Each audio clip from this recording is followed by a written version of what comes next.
मैं आपको सुनाने जा रहा हूं अपनी मंडली की सदस्य शिखा द्विवेदी की लिखी कहानी कृष्ण सुदामा।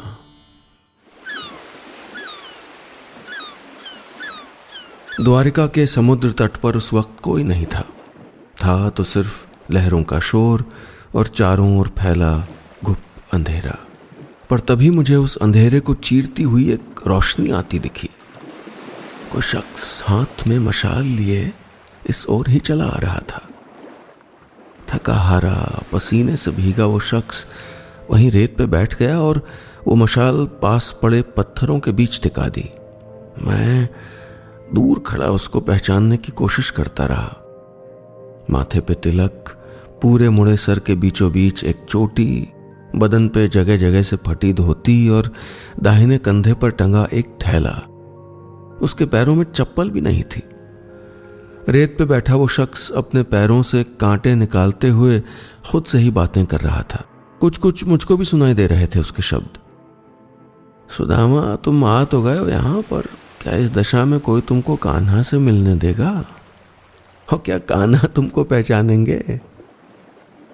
ये सुदामा थे जो यहाँ अपने दोस्त कृष्ण से मिलने आए थे। वो कृष्ण जिनके साथ उनकी दोस्ती तब की थी जब कृष्ण राजा नहीं बल्कि गोकुल में एक आम ग्वाले थे। अवंतिका यानी उज्जैन में दोनों एक साथ संदीपन ऋषि के आश्रम में पढ़ाई करते थे। सुदामा सिर्फ पढ़ाई में कृष्ण के साथ ही नहीं थे बल्कि आश्रम के सारे काम, खेल कूद और शरारतों में भी उन्होंने कृष्ण का पूरा साथ दिया था। उनकी इस पक्की दोस्ती के किस्से सिर्फ आश्रम नहीं पूरी अवंतिका में सुनाई देते थे। दोनों हमेशा हर जगह एक साथ ही मिलते थे। फिर पढ़ाई पूरी होने के बाद आश्रम छूट गया और दोनों का साथ भी। कृष्ण गोकुल से मथुरा और फिर द्वारका आ गए। अब वो संदीपन ऋषि के आश्रम के साधारण छात्र नहीं थे, द्वारिकाधीश थे, द्वारिका के राजा कृष्ण। इन बीते सालों में कृष्ण को भले ही सुदामा की कोई खबर नहीं थी, लेकिन सुदामा को कृष्ण से जुड़ी हर खबर मिल जाती थी। उनके कारनामे होते ही ऐसे थे कि सारी दुनिया खुद ब खुद जान जाती थी। कंस को मारने से लेकर द्वारिका के राजा बनने तक की सारी खबर सुदामा को मिली थी। खुद दिन भर भिक्षा मांगकर जिंदगी गुजारने वाले सुदामा अपने दोस्त की तरक्की के बारे में सुन के बहुत खुश होते थे। वो दिन भर नंगे पैर चिलचिलाती धूप और गर्मी में अपने परिवार के लिए 2 वक्त के खाने के जुगाड़ में लगे रहते। पर इतनी तकलीफ के बावजूद भी जब अपने दोस्त कृष्ण के बारे में बात करते तो उनके होठों पे अपने आप मुस्कान आ जाती थी।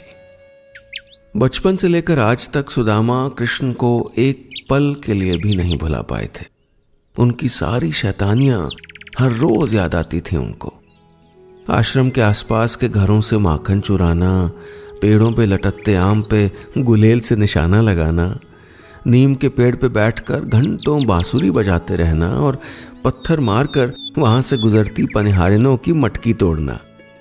बस ऐसे ही थे सुदामा के कृष्ण।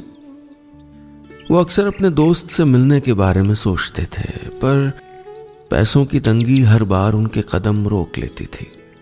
अब कृष्ण इतने बड़े राज्य के राजा थे, राजसी ठाट बाट था उनका। ऐसे में एक गरीब ब्राह्मण दोस्त का दीनहीन हालत में खाली हाथ उनके पास जाना क्या ठीक रहेगा? बस अपने मन के इस सवाल में उलझे सुदामा हर बार कृष्ण से मिलने की ख्वाहिश छोड़ देते। पर इस बार उलझन में मैं था। आखिर जो सुदामा इतने सालों से बस एक जरा से संकोच के चलते कृष्ण से नहीं मिलने आए थे, वो आज कैसे आ गए?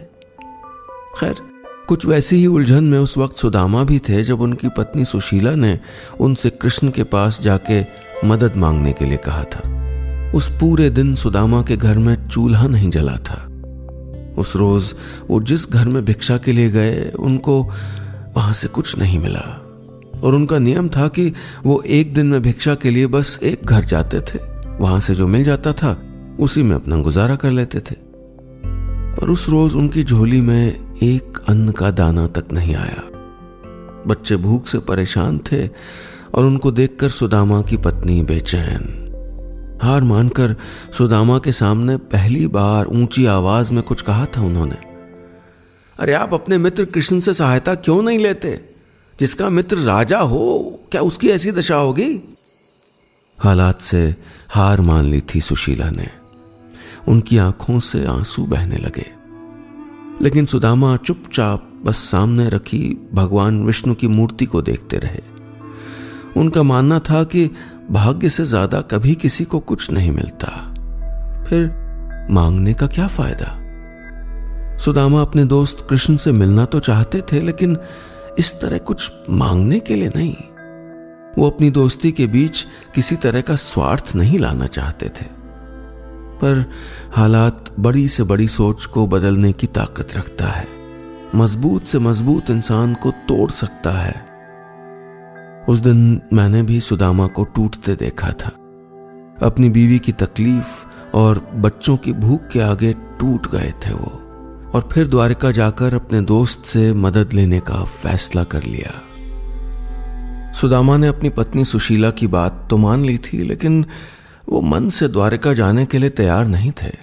समझ नहीं पा रहे थे कि ऐसे फटे और गंदे कपड़ों में बिना कोई उपहार लिए अपने दोस्त के पास कैसे जाएंगे।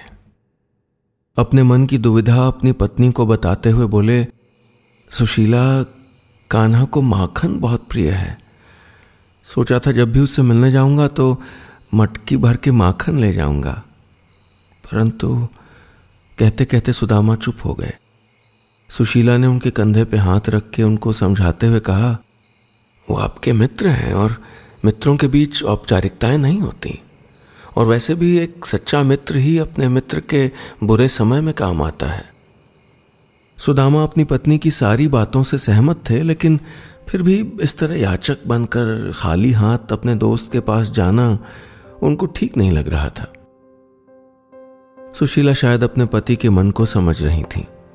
वो उठ के घर से बाहर चली गईं और फिर कुछ देर बाद लौटी तो उनके हाथ में लाल रंग के सूती कपड़े की एक छोटी सी पोटली थी। ये क्या है?